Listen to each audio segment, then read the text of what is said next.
Hey, today's video is sponsored by Audible, and they're giving away another free month, all linked in the description. Now, Audible allows you to listen to whatever audiobook you want, anytime, anywhere, with the beauty of narration, music, special sound effects, and of course, voice acting. Like I've said before, it's like watching a movie with your eyes closed. And this month, I want to give away, well, really any audiobook, but I want you guys to pick out Labyrinth of Evil. Now, Labyrinth of Evil takes place between Episode 2, Attack of the Clones, and Episode 3, Revenge of the Sith. I mean, this is like really in the heart of the Clone Wars, and Anakin and Obi-Wan have to go through so many different hoops and hurdles in order to battle Dooku, Grievous, and, of course, arrest Newt Gunray. All the while Palpatine is pulling the strings in the background and Darth Sidious makes his moves. It really helps establish more of a relationship between Anakin and Obi-Wan, not just as master and apprentice, but also as friends, as brothers. And I think this will really come in handy when we come to see them again in the Kenobi show. Now, of course, you can listen to whatever you want on Audible. It doesn't have to be just Star Wars. There's thousands of different titles to choose from. It can be horror, biographies, fiction, nonfiction, science, cooking, podcasts, whatever you want. And each month that you're signed up, you get a free token to any audiobook that you want on the site. And if you're not signed up anymore one day, you still get to keep those audiobooks. Those are yours forever. If you want to claim your free month right now, text Star Wars Theory to 500 500 or go to audible.com/Star Wars Theory. That's audible.com/Star Wars Theory. Everything's linked in the description for you. So now let's enjoy the video.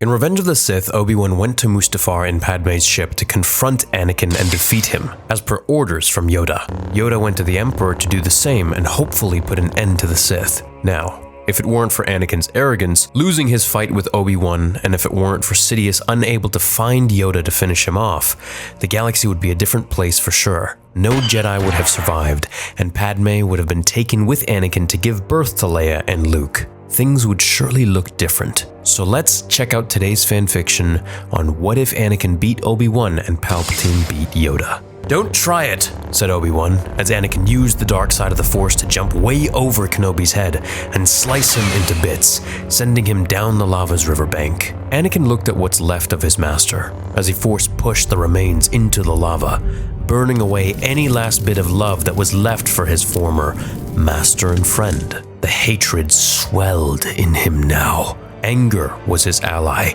and it felt overwhelming. Every moment that passed made him more powerful in the dark side, and soon even more powerful than his new master. Walking back up to Padme's ship, he told 3PO to get inside as he saw Palpatine arriving.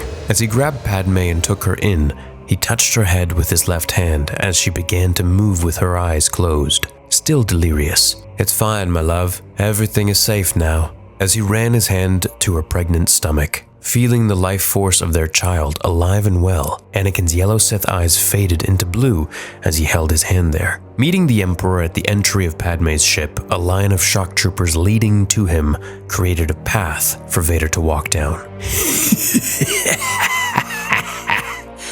"You have done well, my apprentice." "Thank you, my master. Were you able to defeat—" Vader paused. He remembered Yoda. He had so much respect for him. "No, that was weakness." He continued. "Did you eliminate Yoda?" Sidious took something out of his pocket. His eyes beamed with anger as he ignited Yoda's emerald blade before his apprentice.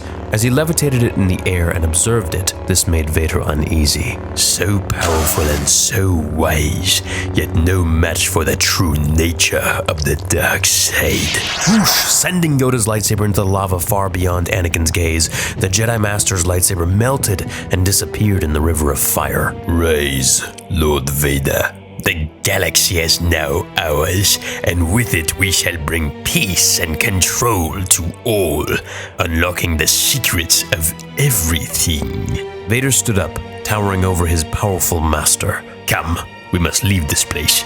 Vader walked back to Padme's ship. "Where are you going?" said Sidious. "To get my wife," said Vader. Sidious teemed with anger. He still clung on to Padme. As long as she lived, so would Anakin Skywalker. In time, she would die. Sidious would see to it. As Vader walked down the ramp again, he carried Padme in his arms, ordering the shock troopers to get a medical capsule immediately. As they took her aboard and went to Coruscant, Padme received the finest medical care that she could. She gave birth to Luke and Leia, to both Vader and the Emperor's surprise, twins. Vader would grow extremely powerful, and his trust in his master grew by the day as he told no lie about saving Padme. In his perspective, turning to the dark side kept her alive and his nightmares never came true. When he feared his mother to die, the Jedi did not help him, and in the end she met the fate that he knew was inevitable. Padme fell out of love with Anakin as she saw the man he was becoming. He had become a monster of tyrannical rule, and no longer the loving Jedi Knight who fought for peace and freedom, the man she once knew. She believed Palpatine was no good for him, manipulating his mind since the beginning. She witnessed him training their children over the years with ruthless anger and callousness. This wasn't the loving father that she thought he would be. She began to realize Anakin was long gone. He had changed. He had become twisted and warped by this new master, and the disillusion of freedom was insane. His ego had taken over his entire life, and in turn, hers and their children's. Now, Padme tried to leave many times with their kids, while they were small enough, but the Emperor always had his fleet track her down, his dogs, as she called them. When she left, Vader was never able to focus on helping him rule the galaxy. He was rampant and distracted, like a blunt tool, instead of a refined sword that Palpatine needed. She was trapped in this life unless she could turn Anakin back to who he was. She tried to convince him, she kept hope. She always kept hope, but he assured her that the Emperor saved her life, and had it not been for his new powers, he wouldn't have defeated Obi-Wan, and she would have been dead. Anakin was still in there somewhere, but so far gone. Now, he was Vader. He was living in his own delusions. And while he had nightmares of her dying, now the reality was her living in the nightmare that he had created. The Skywalker children became very powerful in the Force. Vader taught them everything that he knew, but it was Sidious who would have private sessions with them that would really distort their view of the Force, of their father, of everything. Vader knew this, and Padme knew this. He would have to do something to stop it, and it was really the only thing that the two could ever agree on when they weren't fighting. Good, young Luke. Good. Your hatred swells, and soon you will be more powerful than your father. This was Palpatine's plan. He knew he would eventually be rivaled by Vader and outmatched, and there was nothing that he could do about it. After all, this was why he chose Anakin all those years ago. But with the new apprentice to eventually be controlled should the father turn, that was the key. Palpatine always had many contingency plans ready should one fail. And Luke and Leia were each another one of these plans. As time went by, Luke and Leia would go on missions with Vader to find surviving Jedi. Vader would capture the Jedi and force Luke and Leia to fight them in combat, telling them that if they didn't win, that the evil Jedi would hunt down their mother and kill her. Emotions run strong in the Skywalker bloodline, and so Luke and Leia each outdid the other in their level of animosity and servitude to their master and their father. On one mission to Vun, where they tracked a Jedi down who had eluded the Empire for all of these years, Luke, now a teenager with Leia, climbed the top of a dirt hill to get a view of their prey. As Vader spoke behind them, "Bring me proof of his death. First to do it wins." Like ravenous dogs, Leia and Luke ran over the mountains and hills in the dawn of night as Vader's cape swayed in the wind of the alien planet, watching, observing. Screams were heard in the far distance with the clashing of lightsaber strikes. Then all that could be witnessed were the howls of the wind. Luke returned to Vader with the hand and weapon of the Jedi, while Leia brought its severed head. Vader peered upon its transfixed, lifeless gaze. The fear he saw in the man's fixed, dead eyes. This was a Jedi, trained by the very masters that he once fought alongside and with, destroyed by his children. All of that man's training, all those momentary moments of relief while hiding on different planets in the galaxy, thinking that he was safe from the inevitable, from the Empire. Every choice that he made throughout his life surmounted to this one moment here. Those lifeless eyes were his destiny, only to be reduced to a training exercise for children. And this was the moment that Vader realized something someone taught him long ago, perhaps in another life. It was the will of the Force. Like the lifeless head that stared back, did he confirm that the Force is more cruel than any Sith or Jedi could ever be. Control the Force, and you control life itself. Good. The Emperor will be pleased.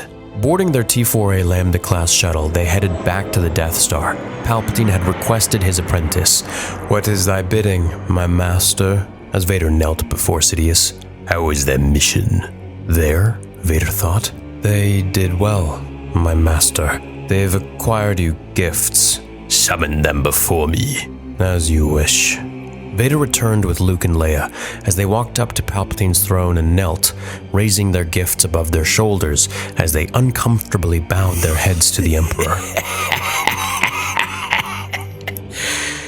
"Good, my young ones. I have trained you well." "I," thought Vader. For years, the Emperor had coaxed his children, and his anger began to finally rise. He had noticed how Palpatine dealt with his kids, as if they were his prized possessions. This manipulation needed to stop. Was it jealousy? Was it protectiveness? Whatever the answer, Vader felt anger. Player games on me, he thought, but not my kin. It seemed Anakin was talking this time, and not so much Vader. "Leia, Luke, come closer." Palpatine motioned his bony finger towards the circular window as he got up to meet the Skywalker children there, their backs all turned to Vader as they peered into the stars. "What do you see?" "Stars," said Luke. "Emptiness," said Leia. "Yes, you are so right, my children. Only in the true dark side will you be powerful enough to achieve everything you dream of, to keep your mother safe, to protect those you love, and keep peace in this entire galaxy. Always use your emotions. Use your anger. Let it swell within you like a river of lava, ever flowing with the fire of 1,000 suns, burning everything in its path." Vader's blood began to boil, and Palpatine could sense everything without needing to acknowledge it. Their backs still turned as their father watched Palpatine manipulate them like he had done to little Anakin a lifetime ago. "Everything you see or don't see." Palpatine's head pausing to look at both Luke and Leia individually on either side of him. His hands rested on their shoulders. "Will be yours when you take your father's place at my side." Luke and Leia flew to Vader's grasp as he pulled them with the Force, causing them to fall back. "You," Vader said. Palpatine had his back turned still as he gazed at the stars. Vader tried to choke the Emperor, but it did not work. Palpatine's lips curled at either end, darkness and shadows masking his glowing yellow eyes as his perfectly symmetrical nose protruded from the cavern of his hood. Electrical bolts sparked at his fingertips as Vader approached him. "I've had enough of you." Vader ignited his red lightsaber as Palpatine's eyes closed and he smiled to the moon floating in the sea of stars. History was about to repeat itself. As Vader's lightsaber moved to strike, Palpatine spun around and shot lightning at the hilt, causing Vader to let go of the weapon. "Please, my boy, no, don't!" As Vader clenched his finger and choked the air, Palpatine struggled to breathe. He was on the tips of his toes, clenching his throat. Vader thought to himself, a moment ago it didn't work. This was easier than he had seen in his dreams. He should have done this long ago. His powers truly had multiplied in the dark side. He released Palpatine only to send a shockwave in the Force, sending the Emperor flying back into the window, collapsing onto the floor. As Palpatine scurried back, fear in his eyes, his hood down, revealing his scarred, bald head. Something about this felt like a recurring dream to Anakin, like something from another lifetime ago. Vader took over. He looked down at the Emperor as he cowered in fear. "No, don't kill me, children. Please save me from your father. Don't let him do this." The fingers curled again. Vader knew what was coming. He had seen these same fingers many times before. Bolt after bolt of blue Sith lightning hit Vader's red lightsaber as it bounced off and hit the walls, even almost spinning at Luke and Leia, who ran. Vader's eyes pure Sith yellow as Palpatine yelled for Luke and Leia to ignite their lightsabers and deflect the lightning. "Protect yourselves, my children. I can't stop it. Please, help me." The warped minds of Luke and Leia ignited their blades as they ricocheted the lightning off, as Palpatine had warned. They're not your children. Vader pushed in closer with his plasma blade, the ozone so hot he were practically choking on it. Palpatine sent wave after wave. It wasn't stopping. He had grown so powerful over the years without Vader even knowing. What did he discover?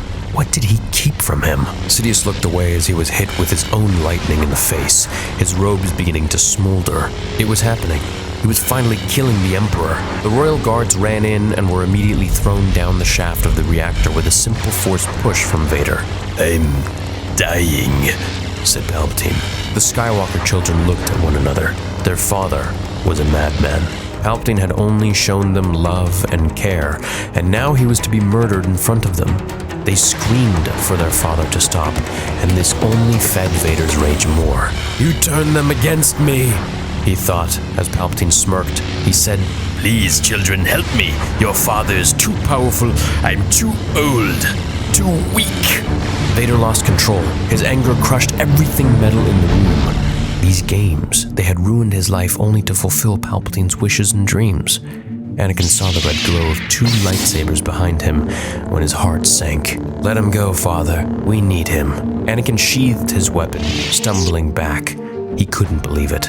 The patience, the tactfulness, the cunning of Sidious. How could he be so blind? No wonder Padme didn't love him anymore. No wonder she would rather die than be with him. Their children turned into his own replacement. In another life, Anakin stood where his children did now, falling for the very same games that Sidious twisted. He could end Palpatine here and now, but he would lose his children forever. As Sidious rose, he thanked Luke and Leia for saving him. "And so, in the end, you see, you could have had everything, but you never truly learned from me, my former apprentice. Your attachments to Anakin Skywalker leave you weak, and now, soon, I will have two new apprentices, far younger and more powerful than you will ever be." Hey guys, I hope you liked the ending of that. Now, of course, if you want a part 2, we can continue it, but the essence of this fanfiction was to basically portray the fact that no matter what happens, in most cases, Anakin is always trapped. He's always manipulated. He's always having to do something for Sidious, or else something worse is going to happen. So like in this case, he could kill Sidious. He is definitely powerful enough. But then his children will turn against him forever because he allowed them to be manipulated by him. So it's always like this, like a very sad, depressing case for Anakin. He's always a slave to something, you know, whether it be Watto or to the Jedi or politics or to his own emotions and his dreams or to Sidious, you know. And now he's a slave to, again, Sidious, because he knows that if he destroys him, then his children will go too, and he's a slave to his emotions for his children, his attachments to his children. Anakin's a mess, so and so is Vader. So that was the point of this. Now, I can do a part 2, of course, if you want. We can make it really long and you know, fill the story out, what happens with everyone, with Padme. Padme didn't know what to do. I was like, should I kill her off?